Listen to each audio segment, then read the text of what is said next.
theborderofamind.com എന്ന വെബ്സൈറ്റിലെ അജ്മലിന്റെ എഴുത്തുകളെക്കുറിച്ചുള്ള ഞങ്ങളുടെ ഈ സംസാര പരമ്പരയുടെ പുതിയൊരു ചർച്ചയിലേക്ക് സ്വാഗതം. അജ്മൽ വർഷങ്ങളായിട്ട് തന്റെ ചിന്തകളും പിന്നെ കലാരൂപങ്ങളുമൊക്കെ പങ്കുവെക്കുന്ന ഒരു പേഴ്സണൽ ബ്ലോഗാണിത്, അല്ലേ? എഴുത്തിലൂടെയും ദൃശ്യങ്ങളിലൂടെയും ഒക്കെ അദ്ദേഹത്തിന്റെ ആ ഒരു ജിജ്ഞാസയും അത്ഭുതവും ഒക്കെ നമുക്ക് കാണാൻ പറ്റും.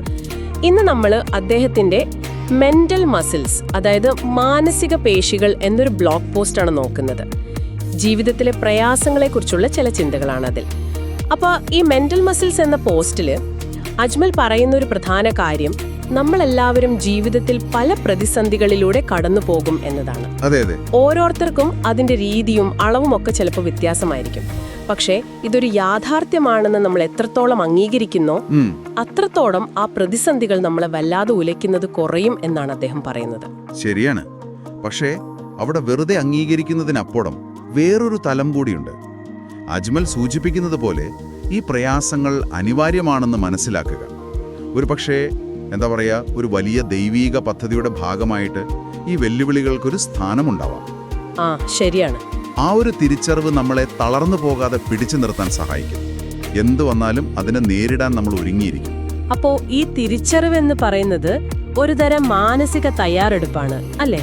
പ്രയാസങ്ങളെ നേരിടാൻ വേണ്ടിയുള്ളത്. അതെ, തീർച്ചയായും. നമ്മൾ വെറുതെ സഹിച്ചിരിക്കുകയല്ല, അതിനെ ഫേസ് ചെയ്യാനുള്ള ഒരു കരുത്ത് നേടുകയാണ്. ഈ ഒരു ആശയം വ്യക്തമാക്കാൻ അജ്മൽ നല്ലൊരു ഉദാഹരണം പറയുന്നുണ്ടല്ലോ, ആ കാലാവസ്ഥയുടെ കാര്യം. അത് എപ്പോഴും തെളിഞ്ഞ കാലാവസ്ഥയാണെങ്കിൽ, അതെ, ചെറിയൊരു കാറ്റോ മഴയോ വന്നാൽ പോലും നമ്മൾ പേടിച്ചു പോകും.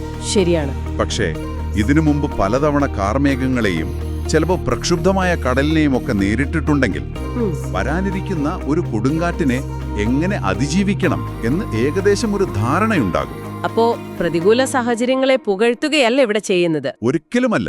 മറിച്ച് പ്രതിസന്ധികളിൽ നമ്മൾ തളർന്നു പോകാതിരിക്കാൻ ആവശ്യമായ ഒരു മാനസികമായ കരുത്ത്, അതാണ് ഈ മെന്റൽ മസിൽസ് എന്ന് പറയുന്നത്.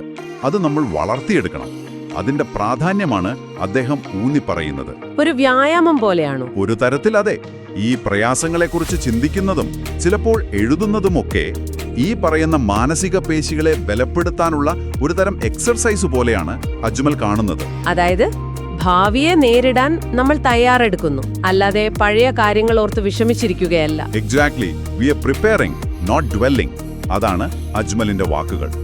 തയ്യാറെടുക്കുകയാണ്, അല്ലാതെ അതിൽ കുടുങ്ങിക്കിടക്കുകയല്ല. ഈ ചിന്ത ശരിക്കും അജ്മലിന്റെ ബ്ലോഗിലെ മറ്റു വിഷയങ്ങളുമായിട്ട് നന്നായി കണക്ട് ആവുന്നുണ്ടല്ലേ? തീർച്ചയായും. അദ്ദേഹത്തിന്റെ ബ്ലോഗ് മുഴുവൻ എടുത്താൽ ഈ മനുഷ്യാനുഭവങ്ങൾ അറിയാനുള്ള ആഗ്രഹം, വ്യക്തിപരമായ വളർച്ച, കല, ജീവിതം, അഭിനിവേശം, ഇതൊക്കെയാണല്ലോ പ്രധാന വിഷയങ്ങൾ. അതിന്റെയൊക്കെ ഭാഗമായിട്ട് തന്നെയാണ് ഈ മെന്റൽ മസിൽസ് എന്ന ആശയവും വരുന്നത്. എല്ലാം പരസ്പരം ബന്ധപ്പെട്ട് കിടക്കുന്നു. ഇന്നത്തെ നമ്മുടെ ഈ സംസാരം theborderofamind.com എന്ന ബ്ലോഗിലെ അജ്മലിന്റെ ആ ഒരു പ്രത്യേക ലേഖനത്തെ ചുറ്റിപ്പറ്റിയായിരുന്നു. അദ്ദേഹത്തിന്റെ ചിന്തകളും കലയും ചിത്രീകരണങ്ങളും ഒക്കെ കൂടുതൽ മനസ്സിലാക്കാൻ നിങ്ങൾ തീർച്ചയായും ആ ബ്ലോഗ് ഒന്ന് സന്ദർശിക്കുന്നത് നല്ലതാണ്. അതെ, അജ്മൽ തന്നെ പറയുന്ന പോലെ ആ ഒരു വെർച്വൽ സ്പേസ് നിങ്ങൾക്ക് ചിലപ്പോൾ ഒരു പ്രചോദനമായേക്കാം, അല്ലെങ്കിൽ സന്തോഷം കണ്ടെത്താൻ സഹായിച്ചേക്കാം. നമ്മുടെ ഈ തിരക്കു പിടിച്ച ജീവിതത്തിൽ നിന്ന് കുറച്ചുനേരം മാറി ചിന്തിക്കാനും കലയുമായിട്ടൊരു പുതിയ ബന്ധം സ്ഥാപിക്കാനൊക്കെ അത് ഉപകരിക്കും. പിന്നെ ഈ പറഞ്ഞ മാനസിക പേശികൾ വളർത്തുന്നതിൽ ക്രിയാത്മകമായി നമ്മളെ തന്നെ എക്സ്പ്രസ് ചെയ്യുന്നതിനും ഒരു പങ്കുണ്ട് എന്നോർക്കുന്നത് നല്ലതാണ്. സർഗാത്മകതയ്ക്ക് ഒരു ശക്തിയുണ്ട്. ശരിയാണ്. അപ്പോ നിങ്ങളുടെ മാനസിക പേശികൾ ബലപ്പെടുത്താൻ നിങ്ങൾക്ക് എന്ത് ചെയ്യാൻ കഴിയും എന്നതിനെക്കുറിച്ച് ഒരു പക്ഷേ ചിന്തിച്ചു തുടങ്ങാവുന്നതാണ്. അതെ. അജ്മലിന്റെ ചിന്താലോകത്തെക്കുറിച്ചുള്ള കൂടുതൽ വിശകലനങ്ങളും ചർച്ചകളുമായി ഞങ്ങളുടെ അടുത്ത ഒരു സംസാരത്തിൽ വീണ്ടും കാണാം. നന്ദി.